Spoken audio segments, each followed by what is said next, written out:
கர்த்தருடைய பரிசுத்த நாமத்திற்கு ஸ்தோத்திரம். இன்றைய நாளின் தியானத்திற்கென்று தெரிந்து கொள்ளப்பட்ட வேத வசனம் ஏசாயா தீர்க்கதரிசியின் புத்தகம் 45 அதிகாரம் 2 வசனம். ஏசாயா 45:2. நான் உனக்கு முன்னே போய் கோணலானவைகளை செவ்வையாக்குவேன். ஆமென். கர்த்தர் யாருக்கு முன்னே போய் கோணலானவைகளை செவ்வையாக்குவேன் என்று சொன்னார் என்பதை முதலில் பார்ப்போம். கர்த்தராகிய நான் அபிஷேகம் பண்ணின கோரேசுக்கு முன்பாக ஜாதிகளை கீழ்ப்படுத்தி ராஜாக்களின் இடைக்கட்டுகளை அவிழ்க்கும்படிக்கும் அவனுக்கு முன்பாக வாசல்கள் பூட்டப்படாதிருக்க கதவுகளை திறந்து வைக்கும்படிக்கும் அவனை பார்த்து அவன் வலது கையை பிடித்து கொண்டு அவனுக்கு சொல்லுகிறதாவது: நான் உனக்கு முன்னே போய் கோணலானவைகளை செவ்வை ஆக்குவேன்.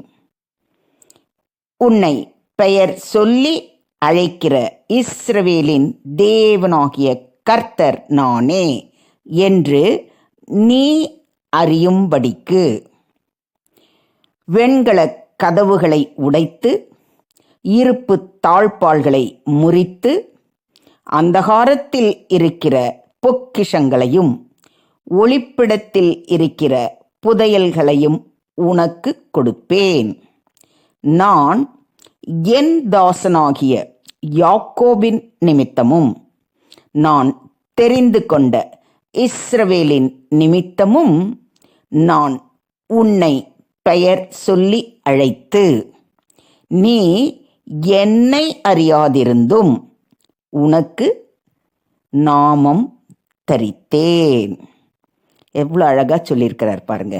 இங்கு நீ என்னை அறியாதிருந்தும் நான் உனக்கு இடைக்கட்டு கட்டினேன் என்று சொல்வதை கவனியுங்கள்.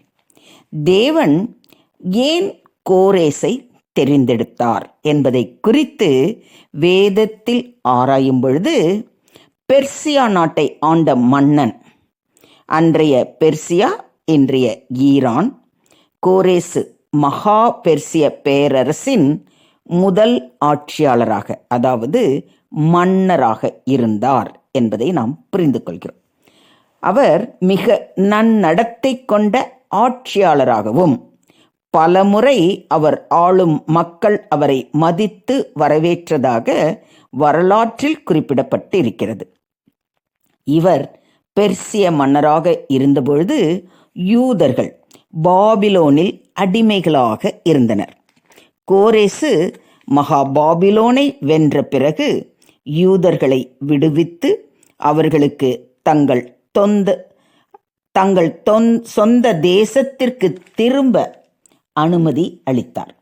அப்பொழுது எருசலேமின் தேவாலயம் இடிக்கப்பட்டதை அறிந்து வருந்தியவர் அந்த ஆலயம் திரும்ப கட்டப்பட அனைத்து உதவிகளையும் செய்தார் என்பதை எஸ்ராவின் புத்தகம் 1 அதிகாரத்தில் வாசித்து அறிகிறோம். கோரேசு யூதர்களுக்கு மிகவும் முக்கியமானவர். அவர் அவர்களை அடிமைத்தனத்திலிருந்து விடுவித்தது மட்டுமல்லாமல் எருசலேம் நகரை மீண்டும் கட்டிக்கொள்ளவும் தேவாலயத்தை திரும்ப நிர்மாணிக்கவும் அனுமதி அளித்தார். இதனால் யூதர்களின் தேவனுக்கு முக்கிய பங்காற்றியவர் என்கிறார்கள். அவர் கர்த்தரை அறியாதவராய் இருந்தாலும் அவர் கர்த்தரின் பணிகளை நிறைவேற்ற ஒரு கருவியாக கருதப்பட்டார். இவர் யெகோவா தேவன் மூலமாக தெரிந்தெடுக்கப்பட்டவர் என்று யூதர்கள் முழுமையாக நம்பினார்கள். கோரேசு தேவனின் கருவியாக அவர் திட்டத்தை நிறைவேற்ற உதவியவர் என்பதால் வேதத்தில் ஒரு முக்கியமான ஆளுமையாக விளங்குகிறார். இந்த கோரேசிடம்தான் தேவன் கூறுகிறார், நான் உனக்கு முன்னே போய் கோணலானவைகளை செவ்வையாக்குவேன் என்று. கோரேசோ ஆண்டவரை அறியாதவர். ஆண்டவரை பற்றி தெரியல. ஆனாலும் நீ என்னை அறியாதிருந்தும் நான் உனக்கு உன் வலது கையை பிடிச்சி சொல்கிறேன்னு சொல்கிறார். பார்த்தீங்களா, எத்தனை அன்பான தேவன். சமீபத்தில் ஒரு சகோதரி எனக்கு ஃபோன் செய்தாங்க. என் தேவைகளுக்காக நீங்கள் ஜெபித்தா உங்கள் தேவன் எனக்கு உதவி செய்வாரா? இதுதான் அவங்க கேட்ட கேள்வி. ஏன்னா அவங்க கிறிஸ்தவர் அல்ல, கிறிஸ்துவை அறியாதவர்கள், ஏற்றுக்கொள்ளாதவர்கள், எப்படி வேணாலும் வச்சுக்கலாம். எனக்கு அவங்க அப்படி கேட்ட உடனே ரொம்ப ஒரு மாதிரி சகோதரியை குறித்து வேதனை தான் ஏற்பட்டது. நம்முடைய தேவாதி தேவன் வானத்தையும் பூமியையும் உண்டாக்கின கர்த்தர், சர்வ சிருஷ்டிக்கும் எஜமான். அவரிடத்தில் எந்த வேறுபாடும் பாரபட்சமும் கிடையாது. அவரை நோக்கி கூப்பிடுகிற யாவருக்கும், உண்மையாய் அவரை நோக்கி கூப்பிடுகிற யாவருக்கும் அவர் பதில் கொடுக்கிற தேவன். தம்மிடத்தில் வருகிற ஒருவரையும் அவர் புறம்பே தள்ளாதவர். இப்படிப்பட்ட தேவன் உங்களுக்கு பதில் கொடுக்க மாட்டாரா என்று நான் கேட்டவுடன் அந்த சகோதரி, ஐயோ, இந்த அன்பை இதுவரையிலும் நான் கேட்டதில்லையே என்று வருந்தினார்கள். வருத்தப்பட்டு பாரம் சுமக்கிறவர்களே, நீங்கள் எல்லாரும் என்னிடத்தில் வாருங்கள், நான் உங்களுக்கு இளைப்பாறுதல் தருவேன் என்று தானே நம்முடைய தேவன் வாக்களிக்கிறார். எல்லோரும் வாருங்கள் என்று குறிப்பிட்டு சொல்லியிருப்பதிலிருந்தே அவர் யாரையாவது தனிப்பட்டவங்களை நீங்கள் தான் வரணும், இந்த தேசத்தார் தான் வரணும், இந்த மக்கள் தான் வரணும்னு சொன்னாரா? இல்லையே. எல்லோரும் வாருங்கள் அப்படின்னு அவர் சொல்கிறதுலேருந்தே அவர் எல்லாரையும், ஏன் உங்களையும் கூப்பிட்ருக்காருன்னு தெரியலிங்களா அப்படின்னு கேட்டேன். அவர் எல்லோரையும் அள்ளி அணைக்க ஆவலாக உள்ளவர். உலக மக்களின் பாவம் போக்கத்தானே இந்த பூமிக்கு வந்து தம்மையே ஜீவ பலியாக ஒப்பு கொடுத்து தம்முடைய இரத்தத்தினாலே நம்மை எல்லாரையும் கழுவி சுத்திகரித்தார்.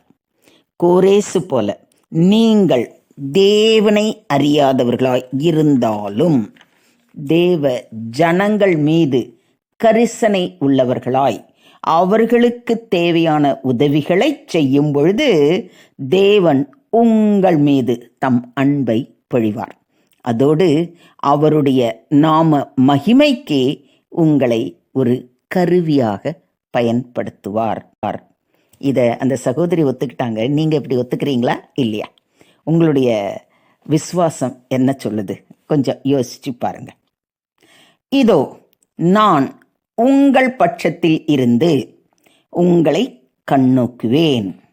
நீங்கள் பண்படுத்தப்பட்டு விதைக்கப்படுவீர்கள் என்று ஆண்டவர் உரைக்கிறார். கர்த்தருடைய கைகளில் நம்மை ஒப்புக் கொடுக்கும் பொழுது குயவன் தன் கையில் உள்ள களிமண்ணை தனக்கேற்ற பாத்திரமாக வணைந்து கொள்வது போல கர்த்தரின் கரத்தில் இருக்கும் நம்மை அவரது சித்தத்தின்படி அவரது நோக்கத்தை நிறைவேற்றக்கூடிய பாத்திரமாக நம்மை வணைந்து அவரது நாம மகிமைக்கு சாட்சியாக நம்மை நிலை நிறுத்துவார். நாம் செய்ய வேண்டியது ஒன்னே ஒண்ணுதாங்க. அவர் மேல் பரிபூரண விசுவாசம் உடையவர்களாய், அவரே நேற்றும் இன்றும் என்றும் மாறாத தேவன் என்ற விசுவாசத்தோடு அனுதினமும் அவரது பாதம் அமர்ந்து அவரது வார்த்தைகளை வாசித்து தியானித்து அதன்படி நடக்க வேண்டும். அப்பொழுது நான் உனக்கு முன்னே போய் கோணலானவைகளை செவ்வையாக்குவேன் என்றும் என் சமூகம் உனக்கு முன்பாக செல்லும் என்றும் உறுதி அளிப்பார். இதை விசுவாசிக்கிறீங்களா? ஸோ இன்றே அவர் பாதம் பணிவோமா? தேவனுக்கே மகிமை உண்டாவதாக.